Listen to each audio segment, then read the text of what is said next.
सुन नृप वेद जतन जग माही, कष्ट साध्य पुनि होए कि नाई। अयहि एक अति सुगम उपाय, तहा परंतु एक कठिनाई। तपस्वी ने कहा, हे राजन सुनो, संसार में उपाय तो बहुत हैं, पर वे कष्ट साध्य हैं, बड़ी कठिनता से बनने में आते हैं, और इस पर भी सिद्ध हो या न हो उनकी सफलता निश्चित नहीं है।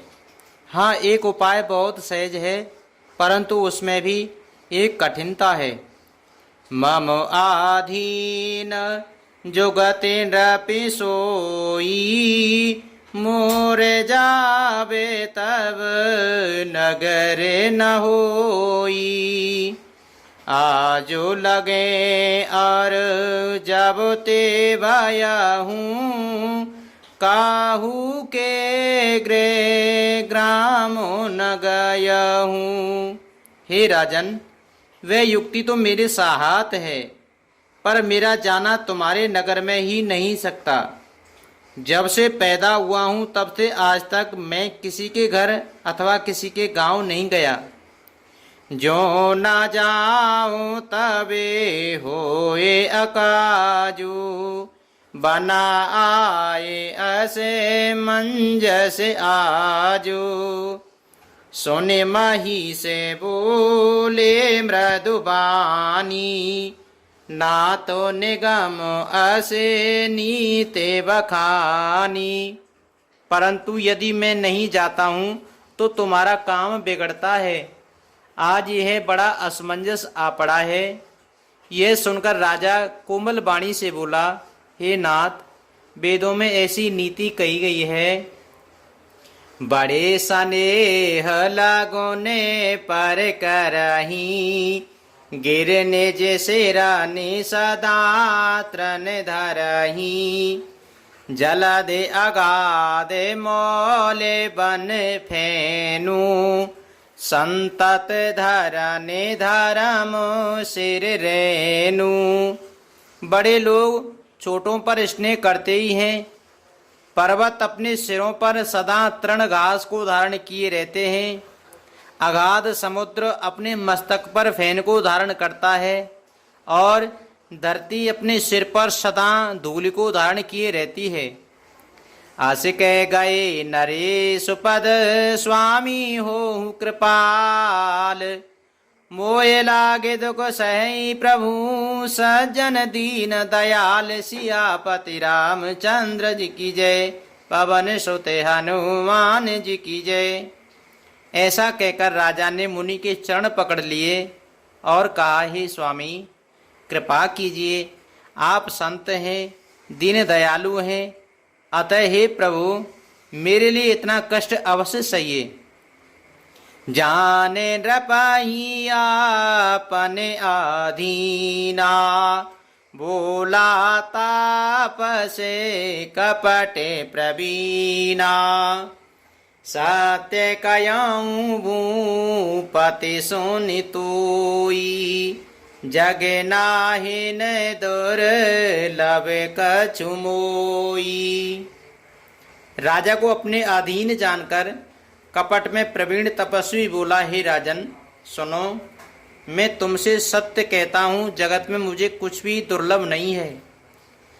अवश्य काज में करियऊँ तोरा, मन तन बचन भगत ते मोरा।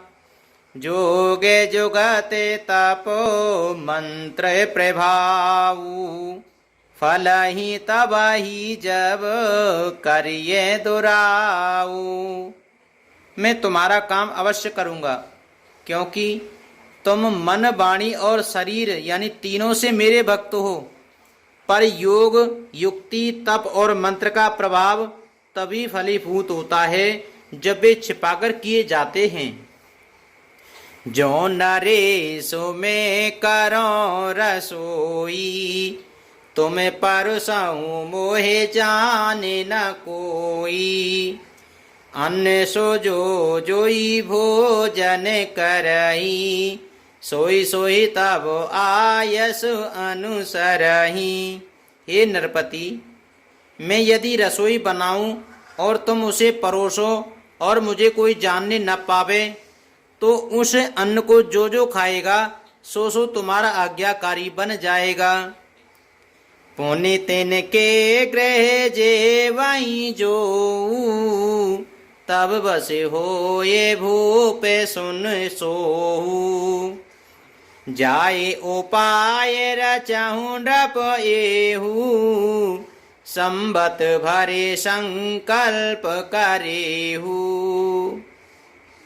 यही नहीं, उन भोजन करने वालों के घर भी जो कोई भोजन करेगा, हे राजन सुनो, वह भी तुम्हारे अधीन हो जाएगा।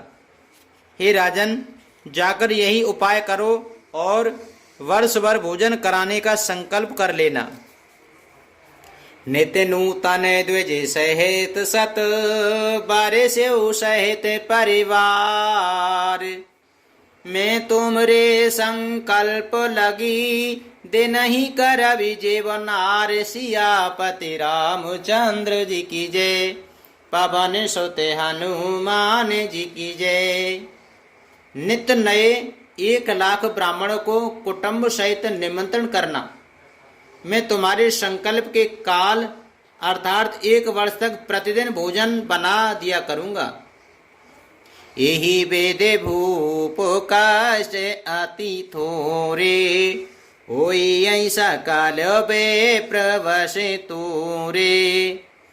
कर यही बे प्रेहोम मख सेवा, तेई प्रसंग सहज ही बस देवा। हे राजन, इस प्रकार बहुत ही थोड़े परिश्रम से सब ब्राह्मण तुम्हारे वश में हो जाएंगे। ब्राह्मण हवन यज्ञ और सेवा पूजा करेंगे तो उस प्रसंग संबंध से देवता भी सहज ही वश में हो जाएंगे।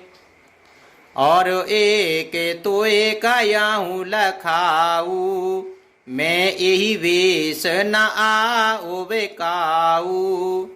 तुमरे ओ फिरोहित कहूँ राया, हरिया नभ में करे निज माया। मैं एक और पहचान तुमको बताए देता हूँ कि मैं इस रूप में कभी न आऊँगा। हे राजन, मैं अपनी माया से तुम्हारे पुरोहित को हर लाऊंगा। तप बल तेई करे आप समाना, रखियऊँ यहाँ बरस परवाना। मैं धरता सुबेश सोने राजा, सब विद तोर संवारहूँ काजा।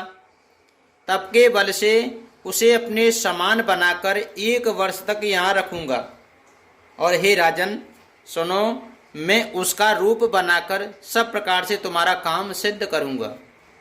गैन से बहुत शयन अब कीजे, मोए तोए भूप भेंट दिन तीजे। मैं तप बले तोए तो रग समेता, पहुँचे हूँ सेवा ते निकेता। हे राजन, रात बहुत बीत गई, अब सो जाओ। आज से तीसरे दिन मुझसे तुम्हारी भेंट होगी। तप के बल से मैं घोड़े सहित तुमको सोते ही घर पहुंचा दूंगा। मैं आओ सोई वे सुधरे, पहचान्यू तब मोय।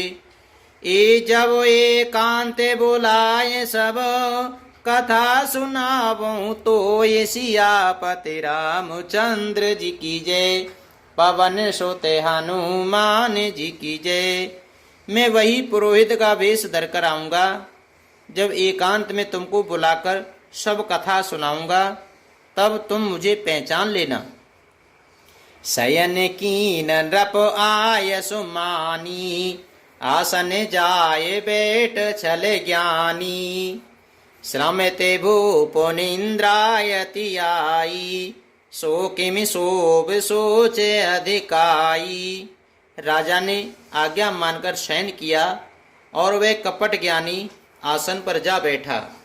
राजा थका था, उसे खूब गहरी नींद आ गई, पर वह कपटी कैसा सोता, उसे तो बहुत चिंता हो रही थी। कालू के तो निश्चर तब आवा, जई सुकरे होए नृपहि भुलावा। परमो में त्रितापस नृप कीरा, जानई सो अति कपट घनेरा। उसी समय वहां काल केतु राक्षस आया, जिसने सुअर बनकर राजा को भटकाया था। वह तपस्वी राजा का बड़ा मित्र था और खूब छल प्रपंच जानता था। ती के सते सोते अरुदस भाई, खलयति अजय देव दुखदाई। प्रथम ही भूपे समरे सब मारे, बे प्रशांत सुर देखे तुहारे। उसके 100 पुत्र और 10 भाई थे, जो बड़े ही दुष्ट, किसी ने न जीते जाने वाले और देवताओं को दुख देने वाले थे। ब्राह्मणों, संतों और देवताओं को दुखी देखकर राजा ने उन सबको पहले ही युद्ध में मार डाला था। तेई खले पाछल वयरु सभारा, तापस नृपो मिले मंत्र विचारा। जेहि रिपुछे सोए रचन पाऊ, भावी बस न जाने कछुराऊ। उस दुष्ट ने पिछला वैर याद करके तपस्वी राजा से मिलकर सलाह विचारी, षड्यंत्र किया और जिस प्रकार शत्रु का नाश हो वही उपाय रचा। भावी बस राजा प्रताप भानु कुछ भी न समझ सका। रिपु तेजसी अकेले अपे, रघुकर गनियन ताऊ। अजऊ देते दुख रवि शशि है, सिर अवशेषित राहु सियापति रामचंद्र जी की जय। पवन सुते हनुमान जी की जय। तेजस्वी शत्रु अकेला भी हो तो उसे छोटा नहीं समझना चाहिए। जिसका सिर मात्र बचा था वह राहु आज तक सूर्य चंद्रमा को दुख देता है। मंगल भवने अमंगल हारी, द्रवहु सुदशरथ अजिर बिहारी।